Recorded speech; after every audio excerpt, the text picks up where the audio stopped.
is finally official. Murder is legal in the state of California.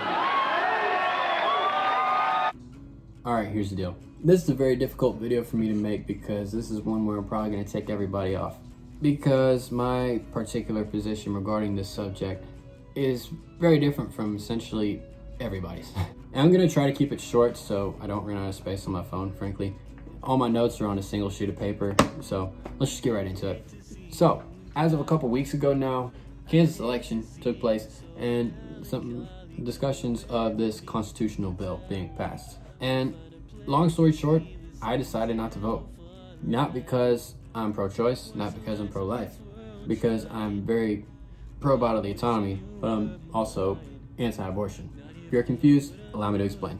Because I have not allowed myself to be confined to the jam-packed cubicles that leaders in the media and government tend to put us in, I've allowed myself to hold two positions at the same time. One being that government is bad and that abortion is also bad in most cases. So what does that mean? That means despite how much I value bodily autonomy and self-ownership, I just don't think that you can ethically or morally justify getting an abortion, at least in a vast majority of cases, statistically speaking.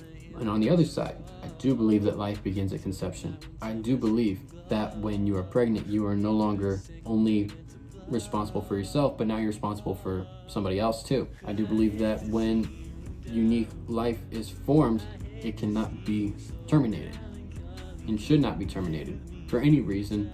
I just don't think that the value them both bill is the end-all be-all solution to this epidemic that Kansas is seeing. May I provide a few alternatives here? How about supporting pregnancy resource centers, supporting local adoption agencies? How about, if you're in your 30s, 40s, or 50s, fostering a child, maybe even adopting a child, or at least setting your life up in a way where if the opportunity were to present itself, that your life is set up in a way where you can actually do that, where you can actually bring in a child that is not biologically your own, especially if you're a follower of Jesus.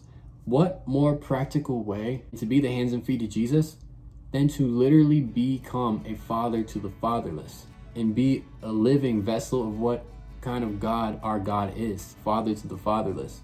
That's me speaking for 30, 40, and 50-year-olds, all anywhere between 10 and 30 years older than me. Who am I to do that? So you can forget about that, but if you're in your late teens, especially if you're in your early 20s to mid 20s, listen up. Now would be the ideal time for us to adopt healthier habits, healthier practices.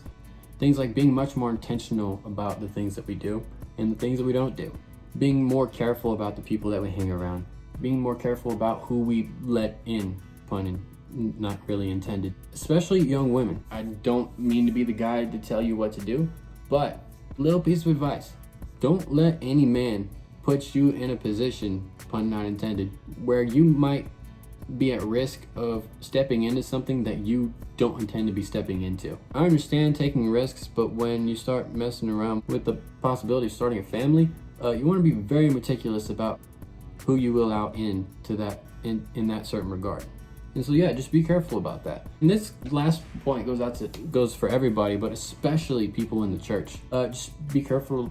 Live loving, kind, caring lives where we actually care for other people, where we give generously, where when we see that there's a need somewhere that we can actually meet that need. Because if we are truly a culture and a society that values unity and togetherness, then we should be here for each other if the opportunity were to present itself for us to do that.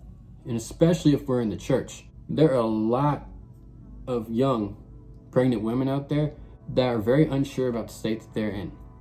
Not even sure if they even want to be mothers or if they even want to deliver this child. And if you really want to stick it to the abortion industry, remove the need for them by coming along these young women and saying, hey, we know this is a very uncertain time for you. This can be very scary. And we know that you're putting your hopes and dreams on hold because of this. But you know what? We're going to come alongside you and we're going to help you see this through because we love you and we want to be here for you. Church, that should be our attitude. That should be our approach, which is why I don't think the value them both bill was the solution, especially considering the name is very misguided and very misleading. And also, calling all women that get abortions baby killers that have no hearts and no souls saying that they're part of a satanic cult. Not only is it nonsensical, but it's not helpful. A lot of these young women are scared, and they go to these places looking for help because they don't know where else to go or what else to do. Maybe if we presented them with all these other options, maybe they wouldn't be so scared.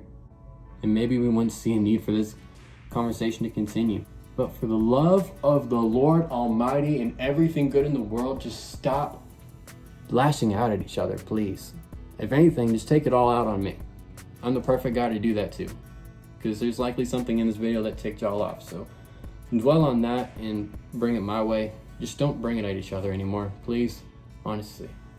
Anyways, that's all I got. If there's anything in this video that I need to elaborate on later on, then I probably will. But that's all I got for now.